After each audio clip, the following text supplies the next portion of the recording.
Punjabi radio USA ਸੁਣ ਰਹੇ ਸਾਰੇ ਹੀ ਮਾਣਯੋਗ ਅਤੇ ਸਤਿਕਾਰਤ ਸਰੋਤਿਆਂ ਨੂੰ ਬਹੁਤ ਹੀ ਪਿਆਰ ਸਤਿਕਾਰ ਸਹਿਤ ਦੋਨੋਂ ਜੋੜ ਕੇ ਨਿੱਘੀ ਜਿਹੀ ਸਤਿ ਸ੍ਰੀ ਅਕਾਲ ਸਭ ਨੂੰ ਜੀ ਆਇਆਂ ਨੂੰ ਆਖਦੇ ਹਾਂ। ਸੋ ਤੇ ਪ੍ਰੋਗਰਾਮ ਖਬਰ ਤੇ ਨਜ਼ਰ ਦੇ ਵਿੱਚ ਆਪ ਸਭ ਦਾ ਨਿੱਘਾ ਸਵਾਗਤ ਹੈ। ਸਾਡੇ ਅੱਜ ਦੇ ਸ਼ਨੀਚਰਵਾਰ ਦੇ ਪ੍ਰੋਗਰਾਮ ਦੇ ਵਿੱਚ ਆਪਣੇ ਨਾਲ ਜੁੜ ਚੁੱਕੇ ਨੇ ਸ਼੍ਰੀ ਮੁਕਤਸਰ ਸਾਹਿਬ ਤੋਂ ਪ੍ਰਵੀਨ ਸ਼ਰਮਾ ਜੀ। ਪ੍ਰਵੀਨ ਸ਼ਰਮਾ ਜੀ ਨਿੱਘੀ ਜੀ ਆਇਆਂ ਨੂੰ ਪਿਆਰ ਭਰੀ ਸਤਿ ਸ੍ਰੀ ਅਕਾਲ ਜੀ। ਸਤਿ ਸ਼੍ਰੀ ਅਕਾਲ ਜੀ। ਔਰ ਵਿਸ਼ਵ ਭਰ ਦੇ ਵਿੱਚ ਜਿੰਨੇ ਵੀ ਸਰੋਤੇ ਸਾਨੂੰ ਇਸ ਵੇਲੇ ਪੰਜਾਬੀ ਰੇਡੀਓ USA ਤੇ ਸੁਣ ਰਹੇ ਨੇ ਸਾਰਿਆਂ ਨੂੰ ਪਿਆਰ ਭਰੀ ਜੀ। ਸਾਡੇ ਅੱਜ ਦੇ ਪ੍ਰੋਗਰਾਮ ਖਬਰ ਤੇ ਨਜ਼ਰ ਨੂੰ ਸਪਾਂਸਰ ਕਰਦੇ ਨੇ, ਸਹਿਯੋਗ ਕਰਦੇ ਨੇ ਖਾਲਸਾ ਇੰਸ਼ੋਰੈਂਸ ਏਜੰਸੀ ਵਾਲੇ, ਜਿਨ੍ਹਾਂ ਦੇ ਕੋਲੋਂ ਤੁਸੀਂ ਹਰ ਇੱਕ ਤਰੀਕੇ ਦੀ ਇੰਸ਼ੋਰੈਂਸ ਕਰਵਾ ਸਕਦੇ ਹੋ। ਪੂਰੇ ਅਮਰੀਕਾ ਭਰ ਦੇ ਵਿੱਚ ਇੰਸ਼ੋਰੈਂਸ ਕਰਦੇ ਨੇ। ਇਸ ਮੌਕੇ covered California Obama care health insurance ਦੀਆਂ ਨਵੀਆਂ ਐਪਲੀਕੇਸ਼ਨ ਅਤੇ ਪੁਰਾਣੀਆਂ ਐਪਲੀਕੇਸ਼ਨ ਨੂੰ ਰੀਨਿਊ ਕਰਨ ਦਾ ਸਮਾਂ ਚੱਲ ਰਿਹਾ ਆ। ਉਸ ਦੇ ਬਾਰੇ ਕੋਈ ਜਾਣਕਾਰੀ ਲੈਣੀ ਹੋਵੇ ਕਾਲ ਕਰ ਸਕਦੇ ਹੋ ਖਾਲਸਾ ਇੰਸ਼ੋਰੈਂਸ ਏਜੰਸੀ 408 272 2500। ਇਸ ਦੇ ਨਾਲ Krishan Dhanota Yuba City, Jaspal Singh Sacramento, GN tyre and lube ਵਾਲੇ, ਜਿਨ੍ਹਾਂ ਕੋਲ ਤੁਸੀਂ truck wash, oil change, air brake ਦਾ ਕੰਮ ਕਰਵਾ ਸਕਦੇ ਹੋ। ਨਵੇਂ ਪੁਰਾਣੇ ਟਾਇਰ ਵਾਜਿਬ ਕੀਮਤਾਂ 'ਤੇ ਖਰੀਦ ਸਕਦੇ ਹੋ। ਹੋਰ ਜਾਣਕਾਰੀ ਲਈ call Nima Sahota 209 277 0113। Chicago pizza with twist ਵਾਲੇ, ਜਿਨ੍ਹਾਂ ਕੋਲ ਹਰ ਤਰ੍ਹਾਂ ਦਾ veg, non veg, Indian style pizza ਤੁਸੀਂ ਆਰਡਰ ਕਰ ਸਕਦੇ ਹੋ। ਪੀਜ਼ਾ ਆਰਡਰ ਕਰਨ ਦੇ ਲਈ ਲੋਕੇਸ਼ਨ ਦੀ ਜਾਣਕਾਰੀ ਲਈ ਵੈਬਸਾਈਟ chicagopizzatwist.com ਵਿਜ਼ਿਟ ਕਰੋ ਅਤੇ 15% ਡਿਸਕਾਊਂਟ ਦੇ ਲਈ ਕੂਪਨ ਕੋਡ 131313 ਉਸ ਦਾ ਇਸਤੇਮਾਲ ਕਰੋ। ਅਤੇ ਨਾਲ ਹੀ West Coast truck driving school Fresno ਵਾਲੇ, ਜਿਹੜੇ ਤੁਹਾਨੂੰ ਟਰੱਕ ਦਾ ਲਾਇਸੈਂਸ ਬਹੁਤ ਹੀ ਵਧੀਆ ਤਰੀਕੇ ਨਾਲ ਸਿਖਲਾਈ ਦਿੰਦੇ ਨੇ, ਬਹੁਤ ਘੱਟ ਸਮੇਂ ਦੇ ਵਿੱਚ ਲੈ ਕੇ ਦਿੰਦੇ ਨੇ। ਹੋਰ ਜਾਣਕਾਰੀ ਲਈ ਕਾਲ ਫ੍ਰਾਂਸਿਸਕੋ ਰਵੇਰਾ 559 800 0590 ਜਾਂ ਅਜੀਤ ਅਟਵਾਲ 559 374 4541 ਅਤੇ ਨਾਲ ਹੀ ਸਨਰਾਈਜ਼ ਬੈਂਕਟ ਹਾਲ ਵੈਕਾਵਿਲ ਵਾਲੇ, ਜਿਨ੍ਹਾਂ ਦੇ 3 ਹਾਲ ਨੇ, 200 ਤੋਂ 1200 ਜਾਣਿਆਂ ਦੀ ਕਪੈਸਿਟੀ ਵਾਲੇ। ਸਲਾਨੋ ਕਾਊਂਟੀ ਦਾ ਪਹਿਲਾ 5 ਸਟਾਰ ਬੈਂਕਟ ਹਾਲ ਆ। ਇਹਨਾਂ ਦੀ ਬਹੁਤ ਹੀ ਖੁੱਲ੍ਹੀ ਡੁੱਲੀ ਪਾਰਕਿੰਗ ਆ। ਰੋਟੀ ਜਿਹੜੀ ਕਲੇ ਓਵਨ ਗ੍ਰਿਲ ਐਂਡ ਬਾਰ ਵਾਲਿਆਂ ਦੀ ਹੁੰਦੀ ਆ। ਅਤੇ ਤੁਸੀਂ ਵੀ ਜੇ ਖੁਸ਼ੀ ਦੇ ਮੌਕੇ ਦੇ ਲਈ, ਪਾਰਟੀ ਦੇ ਲਈ ਬੈਂਕਟ ਹਾਲ ਦੀ ਭਾਲ 'ਚੋਂ ਕਾਲ ਕਰੋ ਸਨਰਾਈਜ਼ ਬੈਂਕਟ ਹਾਲ ਵੈਕਾਵਿਲ ਵਾਲੇ ਕਮਲ ਹੁਣਾਂ ਨੂੰ 707 474 7003 707 474 7003 ਦੇ ਉੱਤੇ। ਇਹਨਾਂ ਸਾਰਿਆਂ ਦਾ ਬਹੁਤ ਬਹੁਤ ਧੰਨਵਾਦ। ਜੇਕਰ ਤੁਸੀਂ ਜਾਂ ਕੋਈ ਹੋਰ ਕਾਰੋਬਾਰ ਇਸ ਪ੍ਰੋਗਰਾਮ ਨੂੰ ਸਪਾਂਸਰ ਕਰਨਾ ਚਾਹੁੰਦੇ ਹੋ, ਸੰਪਰਕ ਕਰੋ 408 722 7698 ਦੇ ਉੱਤੇ। ਗੱਲਬਾਤ ਦਾ ਸਿਲਸਿਲਾ ਪ੍ਰਵੀਨ ਜੀ ਸ਼ੁਰੂ ਕਰਦੇ ਹਾਂ। ਕਹਿੰਦੇ ਖਹਿਰਾ ਨੇ ਆਮ ਆਦਮੀ ਪਾਰਟੀ ਦੀ ਹਾਈ ਕਮਾਨ ਦੀਆਂ ਸਕੀਮਾਂ 'ਤੇ ਜਿਹੜਾ ਆ ਫੇਰਿਆ ਪਾਣੀ, ਦਿੱਤਾ ਵੱਡਾ ਬਿਆਨ। ਪ੍ਰਵੀਨ ਜੀ ਜੀ ਮੈਂ ਤੁਹਾਡੇ ਨਾਲ ਹਾਂ ਜੀ। ਜੀ ਮੇਰੀ ਆਵਾਜ਼ ਆ ਰਹੀ ਹੈ? ਜੀ ਹੁਣ ਆਉਣੀ ਸ਼ੁਰੂ ਹੋਈ ਆ। ਸੋ ਮੈਂ ਪਹਿਲਾਂ ਆਪਣਾ ਜਿਹੜਾ ਸਵਾਲ ਦੁਬਾਰਾ ਦੁਹਰਾਉਂਦਾ ਵੀ ਕਹਿੰਦੇ ਖਹਿਰੇ ਨੇ ਆਮ ਆਦਮੀ ਪਾਰਟੀ ਦੀ ਹਾਈਕਮਾਨ ਦੀਆਂ ਸਕੀਮਾਂ 'ਤੇ ਪਾਣੀ ਫੇਰਿਆ ਤੇ ਦਿੱਤਾ ਵੱਡਾ ਬਿਆਨ। ਦੇਖੋ, ਸੁਲਾ ਸਫਾਈ ਦੀਆਂ ਕੋਸ਼ਿਸ਼ਾਂ ਚੱਲ ਰਹੀਆਂ ਨੇ ਰਾਜੀ ਇਸ ਵੇਲੇ, ਔਰ ਇਹਨਾਂ ਕੋਸ਼ਿਸ਼ਾਂ ਨੂੰ ਤਿਲਾਂਜਲੀ ਦਿੰਦੇ ਹੋਏ ਜਿਹੜੇ ਬਾਗੀ ਵਿਧਾਇਕ ਨੇ ਸੁਖਪਾਲ ਸਿੰਘ ਖਹਿਰਾ, ਜਿਨ੍ਹਾਂ ਨੇ ਬਠਿੰਡੇ ਦੀ ਕਨਵੈਨਸ਼ਨ ਕਰਕੇ ਬਾਗੀ ਸੁਰ ਜਿਹੜੇ ਆ ਉਹ ਜੱਗ ਜ਼ਾਹਰ ਕੀਤੇ ਸੀਗੇ, ਹੁਣ ਉਹਨਾਂ ਨੇ ਬਹੁਤ ਵੱਡਾ ਬਿਆਨ ਦਿੱਤਾ। ਉਹ ਕਹਿੰਦੇ ਕਿ ਜਿਹੜੇ ਇਸ ਵੇਲੇ ਆਮ ਆਦਮੀ ਪਾਰਟੀ ਦੀ ਸਥਿਤੀ ਹੈ ਉਹ ਬਹੁਤ ਖਰਾਬ ਹੋ ਚੁੱਕੀ ਹੈ ਤੇ ਕੋਈ ਬੇਵਕੂਫ ਹੋਊਗਾ ਜਿਹੜਾ ਹੁਣ ਇਸ ਟਾਈਮ ਪਾਰਟੀ ਦਾ ਪ੍ਰਧਾਨ ਬਣੂਗਾ।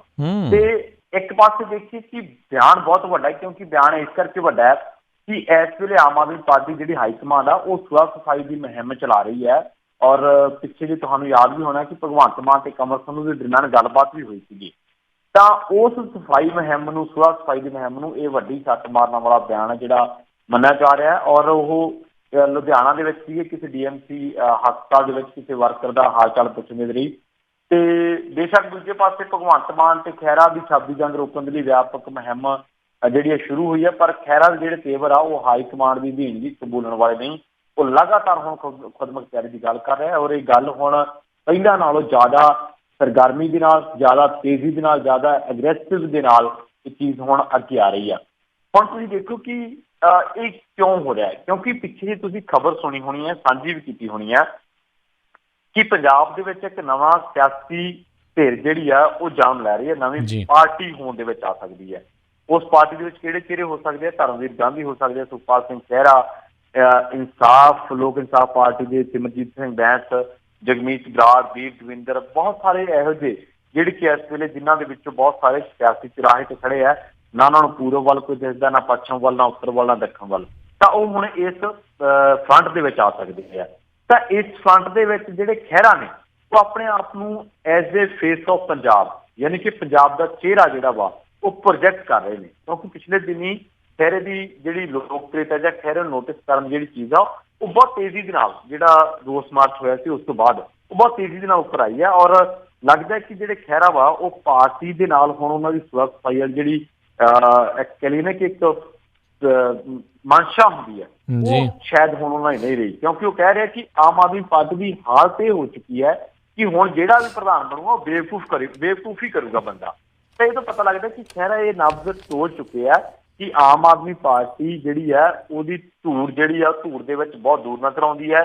ਕਾਂਗਰਸ ਤੋਂ ਲੋਕ ਨਾਰਾਜ਼ ਨੇ, ਲੋਕ ਹਤਾਸ਼ ਨੇ, ਅਕਾਲੀ ਦਲ ਤੋਂ ਵੈਸੇ ਹੀ ਲੋਕ ਹੁਣ ਪਾਸਾ ਵੜ ਚੁੱਕੇ ਨੇ। ਤਾਂ ਐਸੇ ਮਾਹੌਲ ਦੇ ਵਿੱਚ ਪੰਜਾਬ ਵਿੱਚ ਕਿਹੜੀ ਸਿਆਸੀ ਪਾਰਟੀ ਹੋਣ ਦੇ ਵਿੱਚ ਆਊਗੀ, ਉਹਦੀ ਜ਼ਾਹਰ ਦੀ ਗੱਲ ਹੈ ਕਿ ਉਹਦੀ ਮੂਲ ਇਕਤਾਰ ਦੇ ਵਿੱਚ ਖਹਿਰਾ ਸ਼ਾਮਲ ਹੋਣਗੇ। ਪਰ ਬੇਸ਼ੱਕ ਉਹ ਆਪਾਂ ਕਹਿ ਸਕਦੇ ਹਾਂ ਕਿ ਉਹ ਠੀਕ ਹੈ, ਉਹਨਾਂ ਦੀ ਮਨੋ ਭਾਵਨਾ ਕੁਛ ਹੋਰ ਹੋ ਸਕਦੀ ਹੈ, ਆਮ ਆਦਮੀ ਪਾਰਟੀ ਨੂੰ ਸ਼ੀਸ਼ਾ ਦਿਖਾਉਂਦੇ ਹੋ ਸਕਦੇ ਆ, ਪਰ ਨਾਲ ਹੀ ਖਹਿਰਾ ਵਰਗੇ ਬੰਦੇ ਨੂੰ ਇਹੋ ਜਿਹਾ ਗੈਰ ਜ਼ਿੰਮੇਵਾਰਾਨਾ ਬਿਆਨ ਨਹੀਂ ਦੇਣਾ ਚਾਹੀਦਾ। ਇੱਕ ਪਾਸੇ ਕਹਿੰਦੇ ਕਿ ਜੀ ਬਿਆਨਬਾਜ਼ੀ ਜਿਹੜੀ ਪਾਰਟੀ ਕਰਦੀ ਹੈ ਜਾਂ ਬਿਆਨਬਾਜ਼ੀ ਪਾਰਟੀ ਦੇ ਬੰਦੇ ਕਰਦੇ ਸਾਡੇ ਖਿਲਾਫ ਆ ਕੇ, ਦੂਜੇ ਪਾਸੇ ਖਹਿਰਾ ਸਾਹਿਬ ਆਪ ਮੌਕਾ ਦੇ ਰਿਹਾ ਜਦੋਂ ਕਹਿ ਰਿਹਾ ਕਿ ਬੇਵਕੂਫੀ ਹੋਊਗਾ ਜਿਹੜਾ ਪ੍ਰਧਾਨ ਬਣੂਗਾ। ਸੋ ਮੇਰੇ ਖਿਆਲ ਦੇ ਨਾਲ ਜਿਹੋ ਜਿਹਾ ਉਹਨਾਂ ਦਾ ਸਿਆਸੀ ਕੱਦ ਹੈ, LOP ਰਹਿ ਚੁੱਕੇ ਨੇ, ਤਾਂ ਇਹੋ ਜਿਹੀ ਸ਼ਬਦਾਵਲੀ ਸ਼ਾਇਦ ਉਹਨਾਂ ਦੀ ਪਰਸਨੈਲਿਟੀ ਨੂੰ ਸੂਟ ਨਹੀਂ ਕਰਦੀ। ਜੀ ਜੀ ਜੀ ਤੇ ਵੈਸੇ ਪ੍ਰਵੀਨ ਜੀ ਇੱਕ ਚੀਜ਼ ਦੇ ਅਕਸਰ ਦੇਖੀ ਜਾਂਦੀ ਹੈ ਪੰਜਾਬ ਦੀ ਸਿਆਸਤ ਦੇ ਵਿੱਚ, ਹਰ ਵਾਰੀ ਕਿਤੇ ਨਾ ਕਿਤੇ ਤੀਜੀ ਧਿਰ ਦੀ ਗੱਲ ਹੁੰਦੀ ਆ ਤੇ ਇਹ ਇੱਕ ਤੀਜੀ ਧਿਰ ਜਿਹੜੀ ਦੂਜੀ ਤੀਜੀ ਧਿਰ ਨੂੰ ਜਿਹੜੀਆਂ ਥੱਲੇ ਸਿੱਟਣ ਦੀਆਂ ਤਿਆਰੀਆਂ ਦੇ ਵਿੱਚ ਹਮੇਸ਼ਾ ਹੀ ਜਿਹੜੀ ਉਹ ਰਹਿੰਦੀ ਆ। ਕਿੰਨੀ ਕੁ ਜਗ੍ਹਾ ਸਿਆਸਤ ਪੰਜਾਬ ਦੀ ਸਿਆਸਤ ਦੇ ਵਿੱਚ ਹੈਗੀਆਂ ਆ ਵੀ ਇੱਦਾਂ ਨਵੀਆਂ ਪਾਰਟੀਆਂ ਬਣਦੀਆਂ ਰਹਿਣ, ਲੋਕ ਆ ਕੇ ਇਹਨਾਂ ਉੱਤੇ ਭਰੋਸਾ ਵੀ ਕਰਦੇ ਰਹਿਣ ਤੇ ਬਾਅਦ ਦੇ ਵਿੱਚ ਫਿਰ ਠੱਗੇ ਮਹਿਸੂਸ ਕਰਨ? ਇਹ ਦੇਖੋ ਰੌਲਾ ਪਤਾ ਕੀ ਹੈ ਰਾਜ ਜੀ, ਮਸਲਾ ਇਹ ਹੈ ਕਿ ਪੰਜਾਬ ਦੀਆਂ ਦੋ ਰਵਾਇਤੀ ਧਿਰਾਂ ਨੇ ਜਿਹੜੀਆਂ ਰਿਪੀਟ ਹੁੰਦੀਆਂ ਆ ਰਹੀਆਂ ਨੇ, ਉਹ ਨੇ ਅਕਾਲੀ ਦਲ ਤੇ ਕਾਂਗਰਸ। ਤੀਜੀ ਧਿਰ ਮਾਨ ਸਾਹਿਬ ਲੈ ਕੇ ਆਏ, ਸਿਮਰਜੀਤ ਸਿੰਘ ਮਾਨ। ਇੱਕ ਵਾਰੀ ਉਹਨਾਂ ਨੂੰ ਮੌਕਾ ਮਿਲਿਆ, ਲੋਕਾਂ ਨੇ MP ਚੋਣਾਂ ਦੇ ਵਿੱਚ ਉਹਨਾਂ ਨੂੰ ਬਹੁਤ ਵੱਡਾ ਫਤਵਾ ਦਿੱਤਾ। ਉਸ ਤੋਂ ਬਾਅਦ ਉਹ ਲਗਾਤਾਰ ਉਹ ਜਿਹੜਾ ਹਾਸ਼ੀਏ ਤੇ ਚੱਲਦੇ ਗਏ। ਉਸ ਤੋਂ ਬਾਅਦ ਬਹੁਤ ਲੰਬੇ ਵਕਤ ਬਾਅਦ, ਮੇਰਾ ਖਿਆਲ ਹੈ ਕਿ 2 ਦਹਾਕਿਆਂ ਦੇ ਕਰੀਬ ਮੈਂ ਕਹਿ ਸਕਦਾ, ਘੱਟੋ ਘੱਟ 1 ਦਹਾਕੇ ਤੋਂ ਤਾਂ ਜ਼ਿਆਦਾ, ਆਮ ਆਦਮੀ ਪਾਰਟੀ ਪੰਜਾਬ ਦੀ ਸਿਆਸਤ ਦੇ ਵਿੱਚ ਐਂਟਰੀ ਕਰਦੀ ਹੈ ਔਰ ਪੰਜਾਬ ਦੇ ਜਜ਼ਬਾਤੀ ਲੋਕਾਂ ਨੇ ਉਹਨਾਂ ਨੂੰ 4 ਸੀਟਾਂ ਦਿੱਤੀਆਂ ਬਿਨਾਂ ਕਿਸੇ ਕੰਪੇਨ ਦੇ, ਬਿਨਾਂ ਕਿਸੇ ਪੈਸੇ ਖਰਚਣ ਦੇ। ਇਹਦਾ ਮਤਲਬ ਇਹ ਸੀਗਾ ਕਿ ਜਿਹੜਾ ਪੰਜਾਬ ਦਾ ਸਿਆਸੀ ਮਾਹੌਲ ਸੀਗਾ ਉਹ ਨਿਰਾਸ਼ਾ ਵਾਲਾ ਸੀਗਾ ਔਰ ਲੋਕ ਉੱਥੋਂ ਕੋਈ ਨਾ ਕੋਈ ਨਵਾਂ ਬਦਲ ਤਲਾਸ਼ ਰਹੇ ਸੀਗੇ, ਪਰ ਉਹਨਾਂ ਕੋਲ ਹੈ ਨਹੀਂ ਸੀ। 4 ਸੀਟਾਂ ਮਿਲਣ ਦੇ ਵੱਲ ਇਹੀ ਸੰਕੇਤ ਕਰਦਾ MP ਚੋਣਾਂ ਦੇ ਵੱਲ ਕਿ 36 ਹਲਕਿਆਂ ਦੇ ਲੋਕ ਤੁਹਾਨੂੰ ਪਿਆਰ ਕਰਦੇ, ਤੁਹਾਨੂੰ ਚਾਹੁੰਦੇ ਆ। 9 ਚੌਕੜੇ 36, ਇੱਕ MP ਹਲਕੇ ਦੇ ਵਿੱਚ ਘੱਟੋ ਘੱਟ 9 ਵਿਧਾਨ ਸਭਾ ਹਲਕੇ ਆਉਂਦੇ ਆ।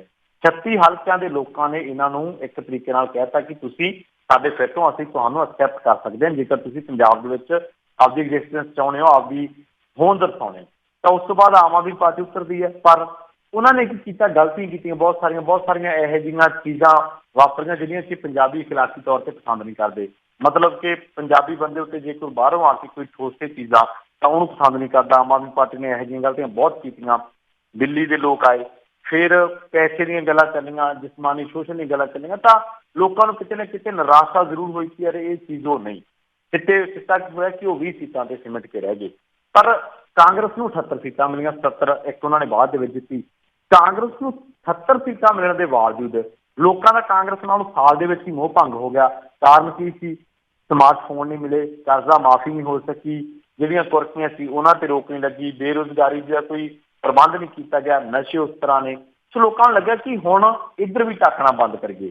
ਤਾਂ ਇੱਥੋਂ ਜਿਹੜੇ ਲੋਕ ਨੇ ਜਿਹੜੇ ਇਹਨਾਂ ਚੀਜ਼ਾਂ ਨੂੰ ਭਾਂਪਦੇ ਨੇ ਚੰਗੀ ਤਰ੍ਹਾਂ, ਜਿਨ੍ਹਾਂ ਨੂੰ ਪਤਾ ਵਾ ਕਿ ਇਹ ਚੀਜ਼ਾਂ ਬਦਲਦੀਆਂ ਰਹਿੰਦੀਆਂ, ਉਹਨਾਂ ਦੇ ਵਿੱਚੋਂ ਖਹਿਰਾ, ਕੰਵਰ ਸੰਧੂ, ਜਗਮੀਤ ਬਰਾੜ, ਵੀਰ ਦਵਿੰਦਰ, ਲੋਕ ਇਨਸਾਫ ਪਾਰਟੀ ਦੇ ਸਿਮਰਜੀਤ ਸਿੰਘ ਬੈਂਸ, ਤਾਂ ਉਹਨਾਂ ਨੂੰ ਲੱਗਾ ਕਿ ਹੁਣ ਮੌਕਾ ਹੈ, ਇਸ ਵੇਲੇ ਮੌਕੇ 'ਤੇ ਚੌਕਾ ਮਾਰਿਆ ਜਾਵੇ। ਇਹ ਜਿਹੜਾ ਫਰੰਟ ਹੈ ਕਾਮਯਾਬ ਹੋਊ ਜਾਂ ਨਹੀਂ ਹੋਊ, ਪਰ ਆਹ ਜਿਹੜੇ ਹਾਲਾਤ ਬਣ ਚੁੱਕੇ ਨੇ ਇਹਨਾਂ ਨੇ ਇੱਕ ਨਵਾਂ ਫਰੰਟ ਬਣਨ ਦੇ ਆਸਾਰ ਜ਼ਰੂਰ ਪੈਦਾ ਕੀਤੇ ਆ। ਜੀ ਸੋ ਦੇਖਦੇ ਹਾਂ ਵੀ ਕੀ ਸਿਆਸੀ ਭਵਿੱਖ ਜਿਹੜਾ ਆ ਇਸ ਨਵੇਂ ਫਰੰਟ ਦਾ ਵੀ ਰਹੂਗਾ। ਅਗਲੀ ਜਿਹੜੀ ਗੱਲ ਕਰਦੇ ਹਾਂ, ਕਹਿੰਦੇ ਮਨਜੀਤ ਜੀਕੇ ਕਾਰਨ ਸਿਰਸਾ ਰਹੇ ਸਮਾਗਮ ਤੋਂ ਗੈਰ ਹਾਜ਼ਰ।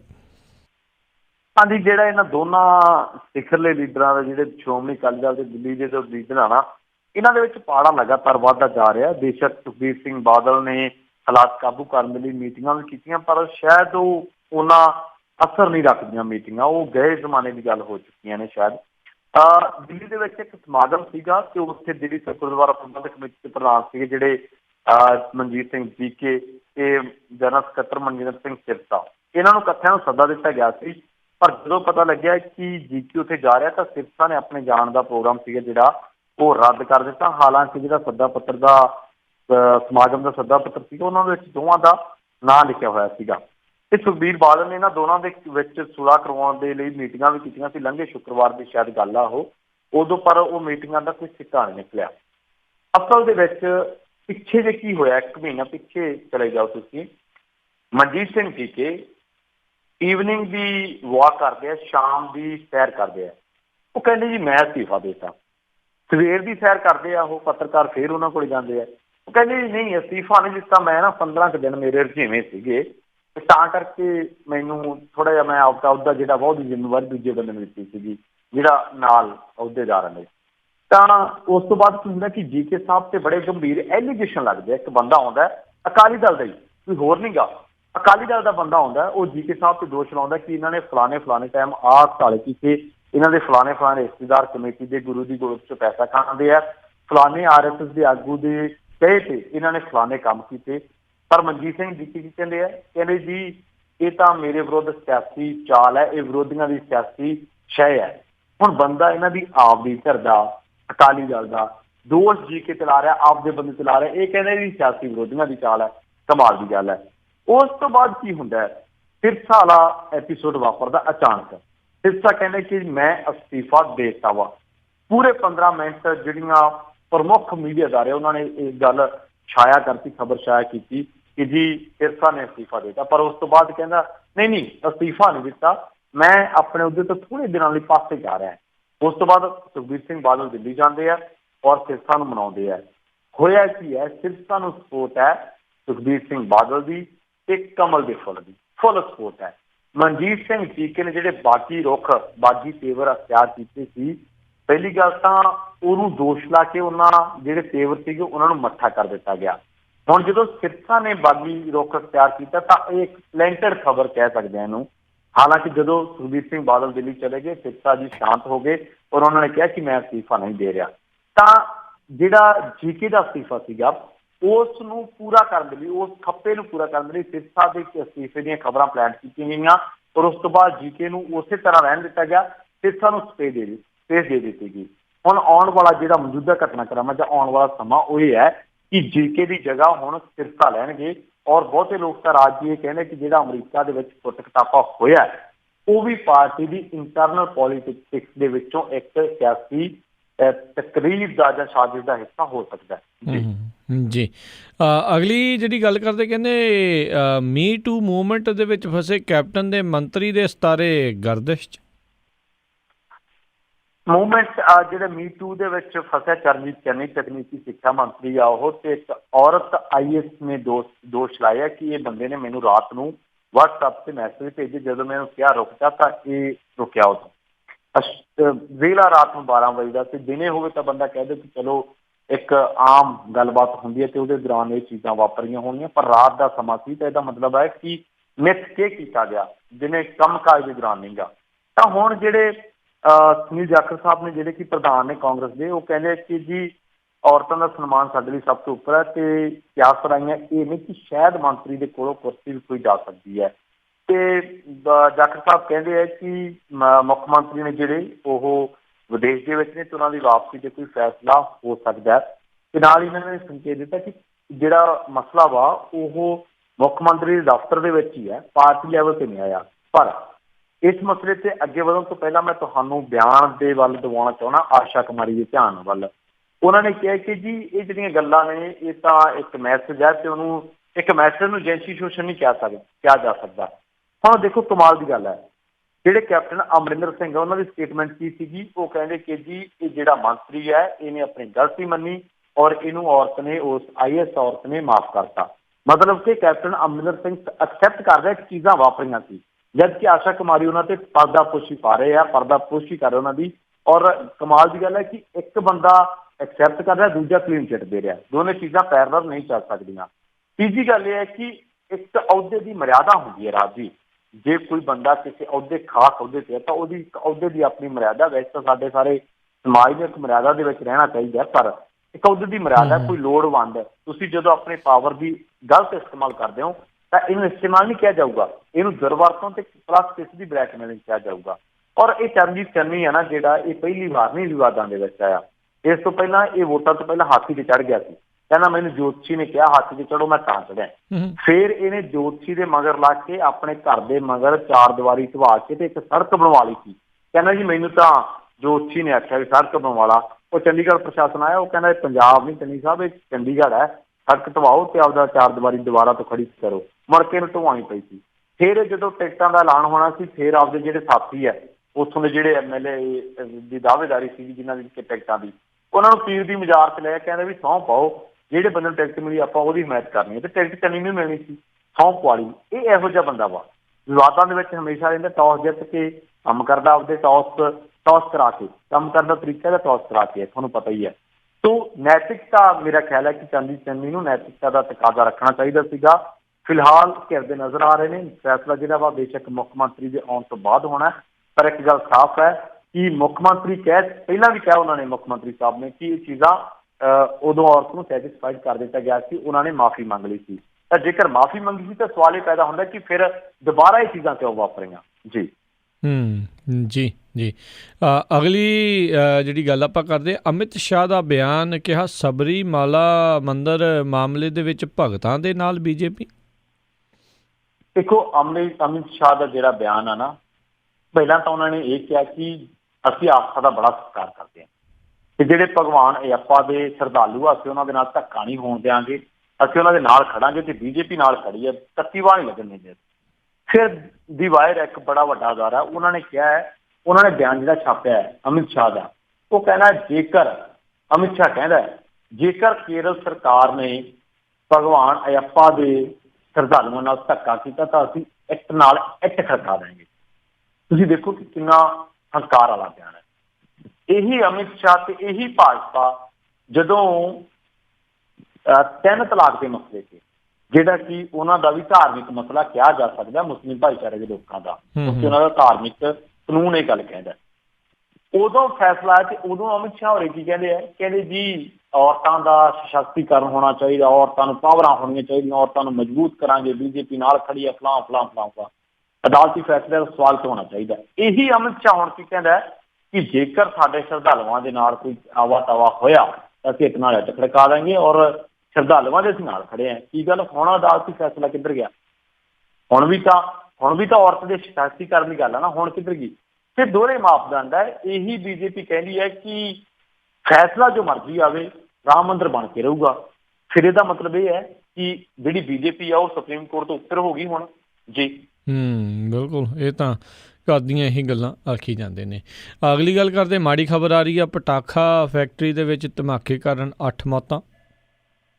ਦੇਖੋ ਬਹੁਤ ਮਾੜੀ ਖਬਰ ਕਹਿ ਸਕਦੇ ਹਾਂ, ਬੰਦਾਯੂ ਦੇ ਵਿੱਚ ਵਾਪਰੀ ਹੈ, ਸਿਵਲ ਲਾਈਨ ਦੇ ਇਲਾਕਾ ਉੱਥੇ, ਤੇ ਉੱਥੇ ਪਟਾਕਾ ਫੈਕਟਰੀ ਦੇ ਵਿੱਚ ਧਮਾਕਾ ਹੋਇਆ, 8 ਬੰਦਿਆਂ ਦੀ ਮੌਤ ਹੋਈ ਤੇ 3-4 ਜਾਣੇ ਜਿਹੜੇ ਆ ਗੰਭੀਰ ਜ਼ਖਮੀ ਦਿੱਤੇ ਗਏ ਆ।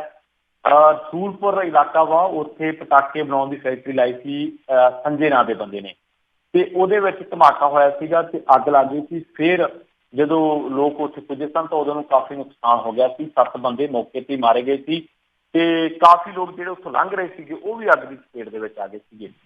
ਤਾਂ ਤੁਹਾਨੂੰ ਯਾਦ ਹੋਣਾ, ਸੰਗਰੂਰ ਦੇ ਵਿੱਚ ਵੀ ਇਹੋ ਜਿਹੇ 2 ਹਾਦਸੇ ਵਾਪਰ ਚੁੱਕੇ ਆ। ਇੱਕ ਵਾਰੀ ਇੱਕ ਗੋਦਾਮ ਦੇ ਵਿੱਚ, ਇੱਕ ਵਾਰ ਇੱਕ ਪਟਾਕਾ ਫੈਕਟਰੀ ਦੇ ਵਿੱਚ। ਇੱਕ ਗੋਦਾਮ ਦੇ ਵਿੱਚ 4 ਜਾਨਾਂ ਚਲੇ ਗਈਆਂ ਸੀ, ਪਟਾਕਾ ਫੈਕਟਰੀ ਦੇ ਵਿੱਚ ਮੇਰਾ ਖਿਆਲ ਹੈ ਕਿ 6-7 ਲੋਕਾਂ ਦੀ ਮੌਤ ਹੋ ਗਈ ਸੀਗੀ।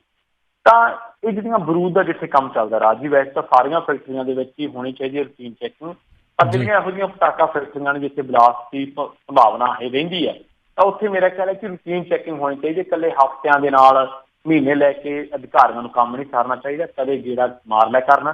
ਹੋ ਸਕਦਾ ਕਿਸੇ ਗਰੀਬ ਵਿਚਾਰੇ ਸਾਡੇ ਵਰਗੇ ਮਜ਼ਦੂਰ ਦੀ ਜਾਨ ਬਚ ਜੇ। ਜੀ ਜੀ ਅਗਲੀ ਜਿਹੜੀ ਗੱਲ ਕਰਦੇ, ਕਹਿੰਦੇ ਕਾਨੂੰਨ ਸਾਜ਼ਾ ਖਿਲਾਫ ਕੇਸਾਂ ਦੀ ਸੁਣਵਾਈ ਲਈ ਵਿਸ਼ੇਸ਼ ਅਦਾਲਤਾਂ ਦੀ ਗਿਣਤੀ ਵਧਾਉਣ ਦੀ ਸਿਫਾਰਿਸ਼। ਦੇਖੋ ਸੁਪਰੀਮ ਕੋਰਟ ਨੇ ਨਾ ਡਿਊਟੀ ਲਾਈ ਸੀਗੀ, ਉਹਨਾਂ ਦਾ ਨਾਮ ਹੈਗਾ ਵਿਜੇ ਹੰਸਾਰੀਆ, ਜਿਹੜੇ ਅਦਾਲਤ ਵੱਲੋਂ ਨਿਯੁਕਤ ਵਕੀਲ। ਉਹਨਾਂ ਨੂੰ ਕਿਹਾ ਸੀ ਕਿ ਤੁਸੀਂ ਜਿਹੜੀਆਂ ਅਦਾਲਤਾਂ ਸਥਾਪਿਤ ਕੀਤੀਆਂ 12 ਵਿਸ਼ੇਸ਼ ਅਦਾਲਤਾਂ, ਤੇ ਉਹਨਾਂ ਦਾ ਤੁਸੀਂ ਅਧਿਐਨ ਕਰੋ, ਉਹਨਾਂ ਦੇ ਬਾਰੇ ਤੁਸੀਂ ਜੋੜ ਤੋੜ ਸੁਪਰੀਮ ਕੋਰਟ ਨੂੰ ਦਿਓ। ਹੋਣਾ ਕੀ ਸੀ ਇਹਨਾਂ ਅਦਾਲਤਾਂ ਦੇ ਵਿੱਚ? ਇਹਨਾਂ ਅਦਾਲਤਾਂ ਦੇ ਵਿੱਚ ਜਿਹੜੇ ਕਾਨੂੰਨ ਸਾਜ਼ਾਂ ਦੇ MLA ਜਾਂ MP ਦੇ ਜਿਹੜੇ ਮਸਲੇ ਆ, ਉਹ ਉਹਨਾਂ ਦੀਆਂ ਸੁਣਵਾਈਆਂ ਹੋਣੀਆਂ ਸੀਗੀਆਂ। ਹੁਣ ਉਹਨਾਂ ਨੇ ਕਿਹਾ ਹੈ ਕਿ ਅਦਾਲਤਾਂ ਦੀ ਗਿਣਤੀ 12 ਨਹੀਂ ਚਾਹੀਦੀ, 19 ਕੀਤੇ ਜਾਣ ਦੀ ਲੋੜ ਹੈ ਤਾਂ ਕਿ ਮਾਮਲਿਆਂ ਨੂੰ ਸੈਸ਼ਨ ਪੱਧਰ ਉੱਤੇ ਸੁਣਿਆ ਜਾ ਸਕੇ। ਤੇ ਨਾਲ ਹੀ ਕਹਿੰਦੇ ਕਿ ਮੈਜਿਸਟ੍ਰੇਟ ਪੱਧਰ ਤੇ ਵੀ ਜਿਹੜੇ ਕੇਸ ਆ ਉਹ ਇੰਨੇ ਕੁ ਹੋ ਚੁੱਕੇ ਆ ਵੀ ਅਜਿਹੀਆਂ 51 ਅਦਾਲਤਾਂ ਕਾਇਮ ਕਰਨ ਦਾ ਸੁਝਾਅ ਦਿੱਤਾ ਗਿਆ ਹੈ। ਸੰਸਦ ਮੈਂਬਰਾਂ ਤੇ ਸੂਬਾ ਵਿਧਾਇਕਾਂ ਦੇ ਖਿਲਾਫ ਜਿੰਨੇ ਵੀ ਕੇਸ ਚੱਲਦੇ ਆ ਉਹਨਾਂ ਦੀ ਪ੍ਰਭਾਵੀ ਸੁਣਵਾਈ ਦੇ ਲਈ ਸੁਪਰੀਮ ਕੋਰਟ ਨੇ ਫੈਸਲਾ ਕੀਤਾ ਸੀ ਵਿਸ਼ੇਸ਼ ਅਦਾਲਤਾਂ ਨੂੰ ਕਾਇਮ ਕਰਨ ਦਾ। ਹੁਣ ਦੇਖੋ, ਵੈਸੇ ਤਾਂ ਬੜੀਆਂ ਗੱਲਾਂ ਹੁੰਦੀਆਂ ਨੇ ਸਾਡੇ ਮੁਲਕ ਦੇ ਵਿੱਚ ਕਿ ਆਹ ਕਰ ਦਾਂਗੇ ਫਲਾਂ ਕਰ ਦਾਂਗੇ, ਪਰ ਇਹ ਚੀਜ਼ਾਂ ਚਾਹੀਦੀਆਂ ਜ਼ਰੂਰ ਹੈ ਕਿਉਂਕਿ ਇਸ ਵੇਲੇ ਇੱਕ ਲੰਬੀ ਲਿਸਟ ਹੈ, ਹਜ਼ਾਰਾਂ ਦੀ ਤਾਦਾਦ ਦੇ ਵਿੱਚ ਰਾਜੀ ਉਹ ਮੰਤਰੀ, ਸਾਬਕਾ ਵਿਧਾਇਕ, ਸਾਬਕਾ MP, ਮੌਜੂਦਾ MLA, ਮੌਜੂਦਾ MP ਨੇ ਜਿਨ੍ਹਾਂ ਤੇ ਕਿਸੇ ਤਰ੍ਹਾਂ ਦੇ ਕੋਈ ਨਾ ਕੋਈ ਕੇਸ ਚੱਲ ਰਿਹਾ, ਕਿਸੇ ਤੇ ਕਿਡਨੈਪਿੰਗ ਦਾ, ਕਿਸੇ ਤੇ ਜ਼ਮੀਨ ਹਥਿਆਉਣ ਦਾ, ਕਿਸੇ ਤਰ੍ਹਾਂ ਦਾ, ਕਿਸੇ ਤੇ ਫਰਾਡ ਦਾ। ਤਾਂ ਲੋੜ ਹੈ ਕਿ ਇਸ ਵੇਲੇ ਇਹਨਾਂ ਲੋਕਾਂ ਦੇ ਕੇਸਾਂ ਦਾ ਨਿਪਟਾਰਾ ਕੀਤਾ ਜਾ ਸਕੇ। ਕੁਦਰਤੀ ਇਹ ਜਿਹੜੀ ਮਾੜੀ ਮੋਟੀ ਗੰਦਗੀ ਹੈ ਸਾਡੇ ਲੋਕਤੰਤਰ ਦੇ ਵਿੱਚ, ਮਾੜੀ ਮੋਟੀ ਤਾਂ ਨਹੀਂ, ਜਿੰਨੀ ਵੀ ਗੰਦਗੀ ਇਹਨੂੰ ਸਾਫ਼ ਕੀਤਾ ਜਾ ਸਕੇ। ਪਲੱਸ ਕਾਨੂੰਨ ਬਣਨਾ ਚਾਹੀਦਾ। ਇਹ ਨਹੀਂ ਗਾ ਕਿ ਕੋਈ ਬੰਦਾ ਉੱਠ ਕੇ ਕਹੇ ਮੈਂ ਚੋਣ ਲੜਨੀ, ਭਾਵੇਂ ਜੇਲ੍ਹ ਦੇ ਵਿੱਚ ਬੈਠਾ ਉਹ ਲੋਕ ਚੋਣ ਲੈਣ MP ਜਾਂ MLA, ਇਹ ਕੋਈ ਗੱਲ ਥੋੜ੍ਹਾ ਹੈ। ਕਾਨੂੰਨ ਬਣੇ ਕਿ ਸਜ਼ਾ ਜ਼ਾਬਤਾ ਪਲੱਸ ਜੇ ਕੋਈ ਕਿਸੇ ਦਾ ਮਾਮਲਾ ਸੁਣਵਾਈ ਅਧੀਨ ਹੈ, ਕਿਸੇ ਤੇ ਅਪਰਾਧਿਕ ਮਾਮਲਾ ਚੱਲ ਰਿਹਾ, ਉਹ ਬੰਦਾ ਕੰਟੈਸਟ ਨਹੀਂ ਕਰ ਸਕਦਾ। ਪਹਿਲਾਂ ਤੁਸੀਂ ਕਾਨੂੰਨ ਨਹੀਂ ਬਣਾਉਂਦੇ, ਰੈਲੇ ਰੱਖਦੇ ਹੋ ਲੋਕਾਂ ਨੂੰ। ਅਪਰਾਧਿਕ ਕਿਸਮ ਦੇ ਬੰਦੇ ਜ਼ਰਾਈ ਪੇਸ਼ਾ ਲੋਕ ਸਿਆਸਤ ਦੇ ਵਿੱਚ ਆਉਂਦੇ ਆ, ਉਹਨਾਂ ਨੂੰ ਸ਼ੈਲਟਰ ਕਰਦੀਆਂ ਪਾਰਟੀਆਂ, ਉਹਨਾਂ ਨੂੰ ਟਿਕਟਾਂ ਮਿਲਦੀਆਂ, ਉਹ ਜਿੱਤਦੇ ਆ, ਫਿਰ ਕਹਿੰਦੇ ਜੀ ਨਹੀਂ ਵਿਸ਼ੇਸ਼ ਅਦਾਲਤਾਂ ਬਣਾਓ, ਇਹਨਾਂ ਦੇ ਅਸੀਂ ਕੇਸ ਨਿਪਟਾਉਣੇ ਆ। ਇੱਦਾਂ ਕਿਉਂ? ਕਾਨੂੰਨ ਲਿਆਓ, ਅਪਰਾਧਿਕ ਕਿਸਮ ਦੇ ਬੰਦੇ ਜ਼ਰਾਈ ਪੇਸ਼ਾ ਲੋਕਾਂ ਨੂੰ ਪਾਰਟੀਆਂ ਟਿਕਟਾਂ ਹੀ ਨਾ ਦੇਣ ਜੀ। ਜੀ ਜੀ। ਅਗਲੀ ਜਿਹੜੀ ਗੱਲ ਕਰਦੇ, ਕਹਿੰਦੇ ਮਨੁੱਖੀ ਅਧਿਕਾਰ ਜਥੇਬੰਦੀਆਂ ਨਾਲ ਹੋ ਰਹੇ ਅਪਰਾਧੀਆਂ ਵਾਲਾ ਸਲੂਕ, ਐਮਨੈਸਟੀ ਦਾ ਬਿਆਨ। ਹਾਂਜੀ ਬਿਲਕੁਲ, ਇਹ ਨਾ ਅਸਲ ਦੇ ਵਿੱਚ ਐਮਨੈਸਟੀ ਇੰਟਰਨੈਸ਼ਨਲ ਦੇ ਟਿਕਾਣਿਆਂ ਤੇ ਨਾ ਛਾਪੇਮਾਰੀ ਕੀਤੀ ਹੈ ਬੰਗਲੌਰ ਦੇ ਵਿੱਚ, ED ਨੇ, ਇਨਫੋਰਸਮੈਂਟ ਡਾਇਰੈਕਟੋਰੇਟ ਨੇ। ਤੇ ਉਸ ਤੋਂ ਬਾਅਦ ਸੰਸਥਾ ਨੇ ਕਿਹਾ ਵੀ ਜਿਹੜੀ ਕੇਂਦਰ ਸਰਕਾਰ ਆ ਉਹਨਾਂ ਨੂੰ ਮਨੁੱਖੀ ਅਧਿਕਾਰ ਸੰਸਥਾਵਾਂ ਦੇ ਨਾਲ ਅਜਿਹਾ ਸਲੂਕ ਕਰ ਰਹੀ ਹੈ ਜਿਵੇਂ ਉਹ ਅਪਰਾਧਿਕ ਜਥੇਬੰਦੀਆਂ ਹੋਣ। ਤੇ ਮਸਲਾ ਇਹ ਵੀ ਹੈ ਕਿ ਜਿਹੜੇ ਇੰਡੀਆ ਐਮਨੈਸਟੀ ਇੰਟਰਨੈਸ਼ਨਲ ਇੰਡੀਆ ਦੇ ਜਿਹੜੇ ਨਿਰਦੇਸ਼ਕ ਨੇ, ਕਾਰਜਕਾਰੀ ਨਿਰਦੇਸ਼ਕ ਆਕਾਸ਼ ਪਟੇਲ, ਉਹ ਕਹਿੰਦੇ ਕਿ ਸਰਕਾਰੀ ਅਥਾਰਟੀਆਂ, ED ਹੋ ਗਈ ਜਾਂ ਹੋਰ, ਇਹ ਲਗਾਤਾਰ ਮਨੁੱਖੀ ਅਧਿਕਾਰ ਸੰਸਥਾਵਾਂ ਦੇ ਨਾਲ ਅਪਰਾਧਿਕ ਜਥੇਬੰਦੀਆਂ ਵਰਗਾ ਵਿਹਾਰ ਕਰਦੀਆਂ।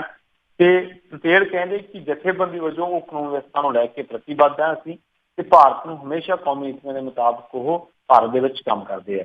ਦੇਖੋ, ਇਹ ਪਟੇਲ ਦੀ ਜੇ ਆਪਾਂ ਗੱਲ ਨਾ ਕਰੀਏ, ਵੈਸੇ ਵੀ ਸਾਡੇ ਦੇਸ਼ ਦੇ ਵਿੱਚ ਪ੍ਰਚਲਨ ਚੱਲ ਪਿਆ ਰਾਜਨੀਤੀ, ਜਿਸ ਪ੍ਰਚਲਨ ਦੇ ਤਹਿਤ ਜਿਹੜਾ ਵੀ ਸਰਕਾਰ ਦੇ ਵਿਰੁੱਧ ਬੋਲਦਾ ਇੱਥੇ ਭਾਰਤ ਦੇ ਵਿੱਚ, ਉਹਨੂੰ ਕਹਿੰਦੇ ਇਹ ਤਾਂ ਐਂਟੀ ਨੇਸ਼ਨ ਹੈ, ਇਹ ਬੰਦਾ ਮਾਓਵਾਦੀਆਂ ਦੇ ਨਾਲ, ਨਕਸਲਵਾਦੀਆਂ ਦੇ ਨਾਲ ਰਲਿਆ ਹੋਇਆ, ਪਾਕਿਸਤਾਨ ਦੇ ਨਾਲ ਰਲਿਆ ਹੋਇਆ।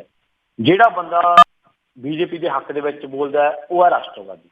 ਸੋ ਇਹ ਇੱਕ ਵਿਚਾਰਧਾਰਾ ਸਥਾਪਿਤ ਕਰਤੀ ਹੈ, ਹੋਰ ਦਿੱਤੀ ਹੈ ਲੋਕਾਂ ਦੇ ਉੱਤੇ ਕਿ ਜੇਕਰ ਕੋਈ ਵੀ ਬੰਦਾ ਸਰਕਾਰ ਵਿਰੁੱਧ ਬੋਲਦਾ ਹੈ, ਫਿਰ ED Ki, CBI Ki, IT ਕੀ, ਹੋਰ ਜਿੰਨੀਆਂ ਵੀ ਅਦਾਰੇ ਫਿਰ ਉਹਦੇ ਮਗਰ ਲਾ ਦਿੱਤੇ ਜਾਂਦੇ ਆ ਜੀ। ਜੀ ਜੀ।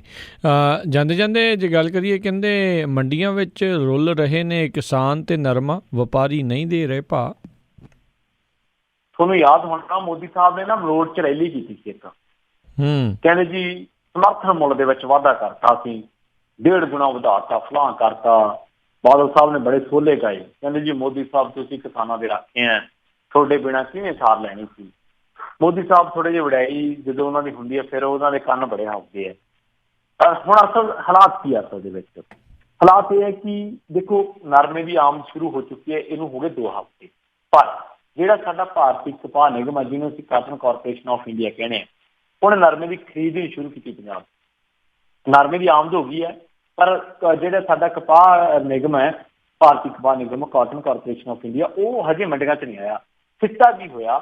ਜਿਹੜਾ ਵਪਾਰੀ ਹੈ ਨਾ, ਉਹ ਸਮਰਥਨ ਮੁੱਲ ਤੋਂ ਘੱਟੋ ਘੱਟ 1000 ਰੁਪਇਆ ਸਸਤਾ, ਘੱਟ ਰੇਟ ਤੇ ਨਰਮਾ ਖਰੀਦੀ ਜਾਂਦਾ। ਕਿੰਨਾ ਰੇਟ ਹੈ?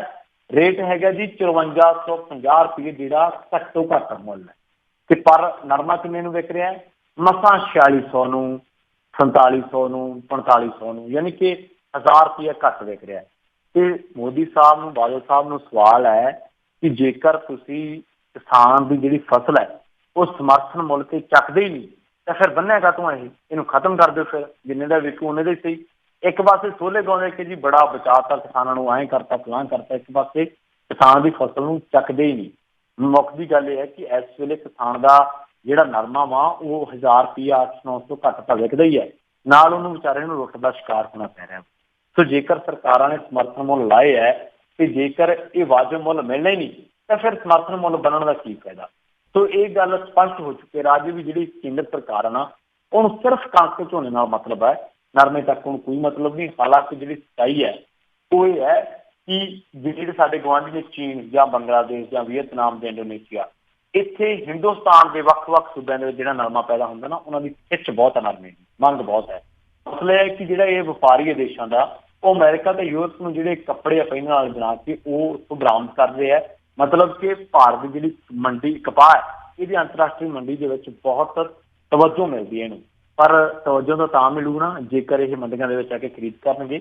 ਸੋ ਅਪੀਲ ਹੈ ਭਾਰਤੀ ਕਪਾਹ ਨਿਗਮ ਨੂੰ ਕਿ ਮੰਡੀਆਂ ਦੇ ਵਿੱਚ ਆਓ ਸੋ ਦੈਟ ਜਿਹੜੀ ਕੁਆਂਟਲ ਮਗਰ 1000 ਰੁਪਏ ਦੀ ਜਾਂ 1100 ਦੀ ਜਿਹੜੀ ਲੁੱਟ ਹੋ ਰਹੀ ਹੈ ਉਹ ਕਿਸਾਨ ਦੀ ਰੁਕ ਸਕੇ। ਜੀ ਜੀ ਜੀ ਪ੍ਰਵੀਨ ਜੀ, ਬਹੁਤ ਬਹੁਤ ਤੁਹਾਡਾ ਧੰਨਵਾਦ, ਬੜੀ ਮਿਹਰਬਾਨੀ, ਪਿਆਰ ਭਰੀ ਸਤਿ ਸ਼੍ਰੀ ਅਕਾਲ ਜੀ। ਸਤਿ ਸ਼੍ਰੀ ਅਕਾਲ। ਸਤਿ ਸ਼੍ਰੀ ਅਕਾਲ ਜੀ। ਤੇ ਸੋ ਇੱਥੇ ਹੀ ਸਾਡਾ ਅੱਜ ਦਾ ਇਹ ਪ੍ਰੋਗਰਾਮ ਖਬਰ ਤੇ ਨਜ਼ਰੋਂ ਸਮਾਪਤ ਹੈ। ਮਿਲਾਂਗੇ ਅਗਲੀ ਵਾਰ, ਉਦੋਂ ਤੱਕ ਲਈ ਮੈਨੂੰ ਰਾਜਕਨਵੀਰ ਸਿੰਘ ਨੂੰ ਇਜਾਜ਼ਤ ਦਿਓ। ਮੇਰੇ ਵੱਲੋਂ ਵੀ ਪਿਆਰ ਭਰੀ ਨਿੱਘੀ ਸਤਿ ਸ਼੍ਰੀ ਅਕਾਲ। ਜਿੰਨੇ ਵਾਸਤੇ ਰਹੋ, ਹੱਸਦੇ ਖੇਡਦੇ ਰਹੋ, ਸੁਣਦੇ ਰਹੋ ਪੰਜਾਬੀ ਰੇਡੀਓ USA।